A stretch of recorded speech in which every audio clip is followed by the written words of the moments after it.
Bonjour à tous, aujourd'hui on se retrouve pour un unboxing.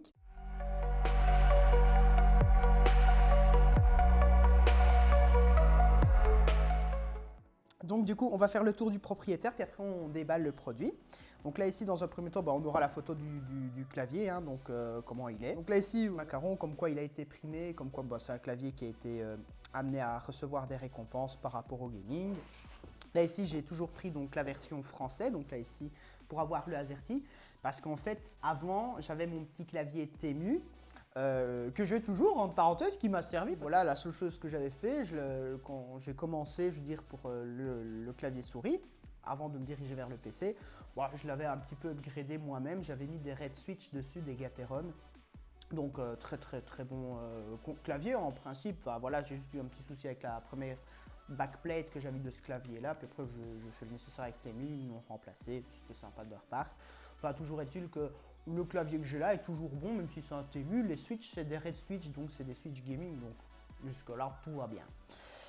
Là ici c'est la différence où je voulais vraiment axer, c'était d'avoir un clavier où je peux vraiment avoir la pression touche, parce que je trouve ça super sympa quand on est en manette, donc de pouvoir par exemple dans un jeu de course, donc, parce que j'aime bien jouer aussi aux jeux de course avec le clavier souris. Voilà, j'ai vraiment adopté ce mode de jeu, c'est une belle surprise, je ne m'attendais pas à autant kiffer de jouer clavier souris, et en fait pour tous les jeux je joue clavier souris, même Rocket League, et pourtant Rocket League c'est un jeu très compliqué avec le clavier souris par rapport à la manette, mais même avec ce jeu-là, j'aime bien jouer le clavier souris. Comme quoi, vous voyez, c'est une belle surprise.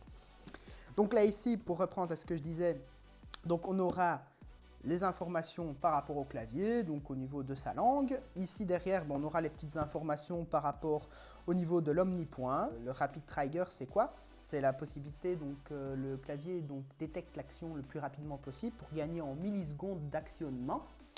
Là ici, vous avez la possibilité donc de pouvoir, sur cette version-là, là ici on peut lui apporter à une seule touche 3 points d'activation, donc gérer 3 actions sur une seule et même touche. Dans le principe, c'est comme ça que ça se passe.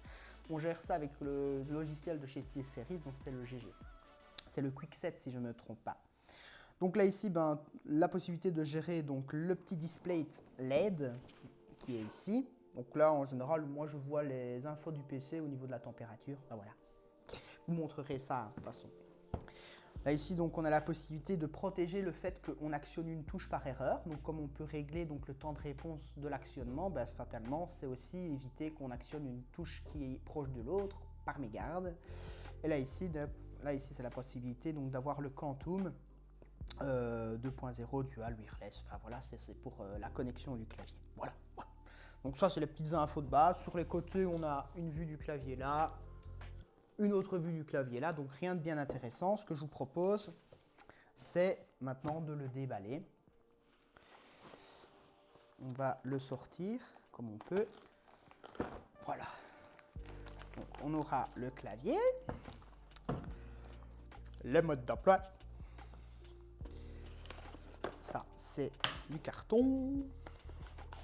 Ça, c'est un truc génialissime. C'est le repose-poignet. On a tout fait le tour de la boîte.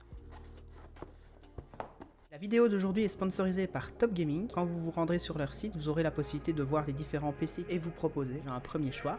Si vous le souhaitez, vous aurez la possibilité également de passer sur un PC sur mesure. Rien de plus facile, allez sur la page, Jérémy ou Grégory viendra vers vous pour parler ensemble de votre futur config. Un des gros avantages que vous aurez lors de votre commande, que ce soit sur un PC normal ou sur mesure, vous aurez affaire à 2 artisans, 2 jeunes passionnés qui sont amenés à pouvoir mettre en place une attention particulière à leurs clients comme à leur PC. Vous aurez une garantie sur les meilleurs prix du marché en Belgique à comparer à d'autres grandes structures. Autre avantage que vous avez, on va prendre ce PC-ci, le Neo, avec le code promo Venom, vous aurez la possibilité d'avoir moins 20 € sur votre panier. N'attendez plus et faites appel à Top Gaming. Alors, là ici dans ces petits compartiments là, si ça veut bien venir, oui, on aura le dongle en USB-C. On n'a pas d'adaptateur pour USB-A, donc ça c'est un petit point positif négatif on va dire, parce que c'est dommage qu'il n'est pas fourni. Là ici on a une allonge pour pouvoir connecter en fait directement le câble comme ça. Vous connectez le connecteur. Quand vous avez fini en fait de vous servir de ça pour recharger le clavier, c'est prévu en fait, c'est tout bête, hein. c'est prévu que vous retiriez ceci, vous le mettez sur le bureau et puis après vous branchez le clavier, tout simplement pour pouvoir le recharger. Mais ici c'est une pince à switch, donc en gros c'est une pince pour retirer les switches. Donc là ici je ne vais pas l'utiliser. Je ne sais pas sur cette version-là, on ne peut pas la ranger derrière. Non.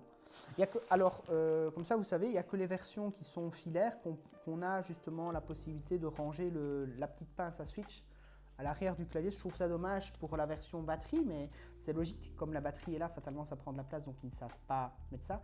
Mais dans la version filaire de l'Apex Protocol, il y a en dessous du clavier, il y a une possibilité, vous retirez un caoutchouc qui est fixé au clavier.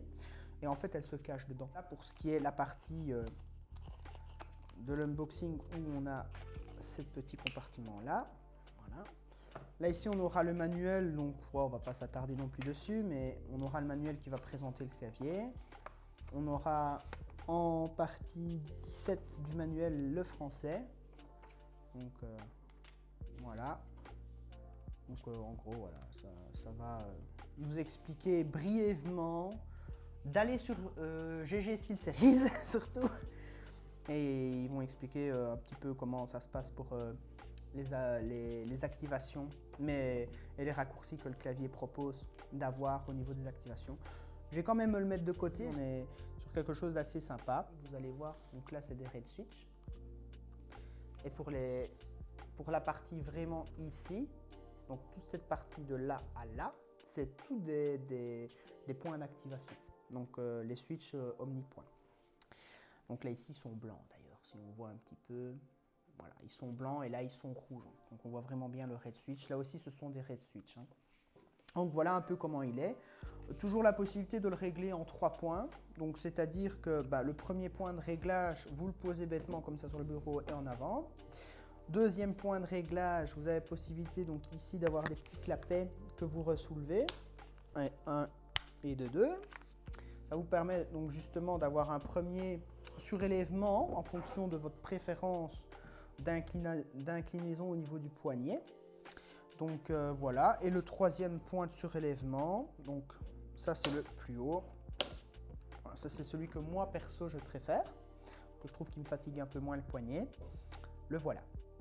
Ouais, franchement, pas mal du tout. Très sympathique. Ce que je peux vous proposer à la rigueur, c'est de l'allumer. Voilà, donc il clignote, c'est normal. Logiquement, il ne va pas se lancer, c'est normal.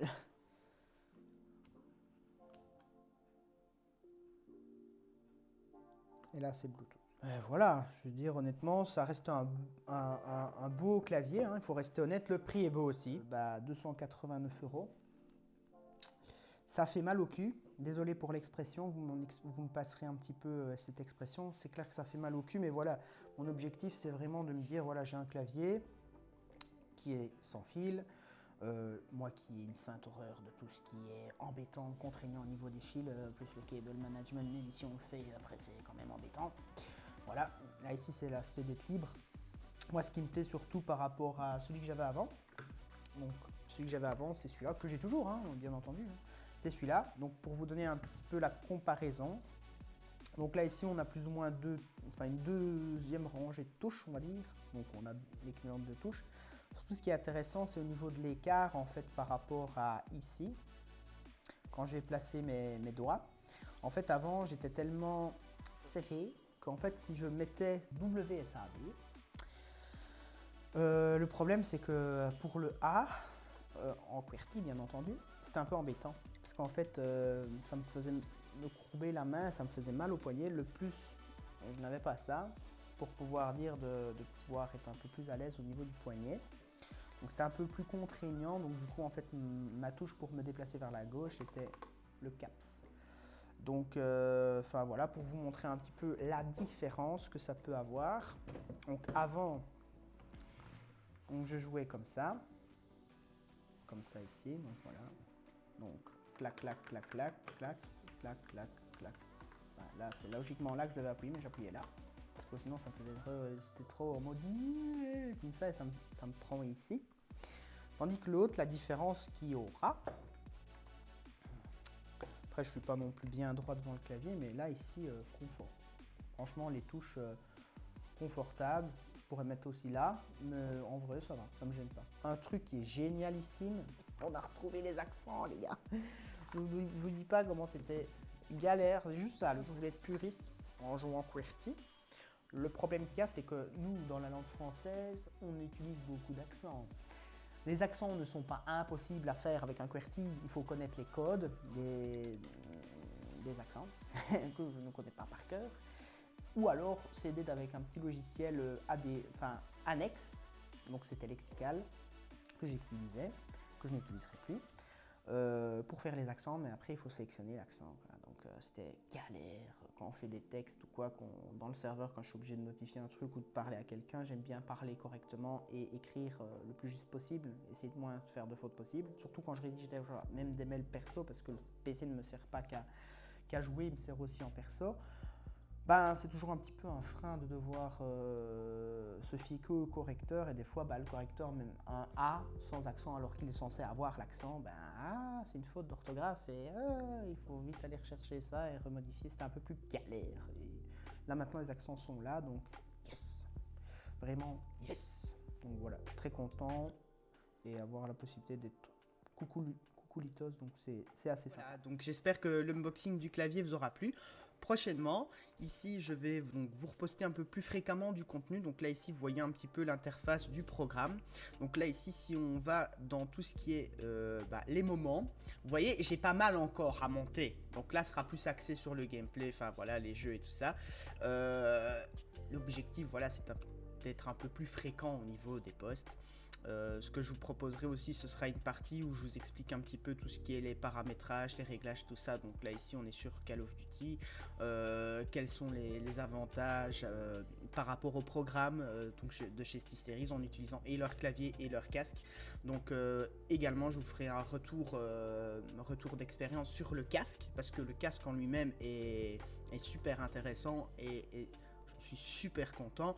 Du coup, je vous propose de rester connecté, de rester vif par rapport aux prochaines vidéos qui vont certainement sortir, dont une vidéo qui va sortir sur un matériel pour le montage que j'ai décidé de franchir le pas. Prochain montage que je vais être amené à faire avec la version studio de chez DaVinci et le Speed Editor. Donc pour ceux qui connaissent un peu le programme, ils voient de quoi je parle.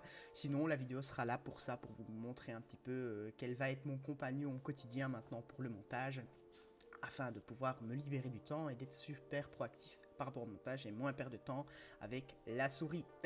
Voilà. À bientôt et n'hésitez pas à vous abonner, à liker la chaîne si elle vous plaît.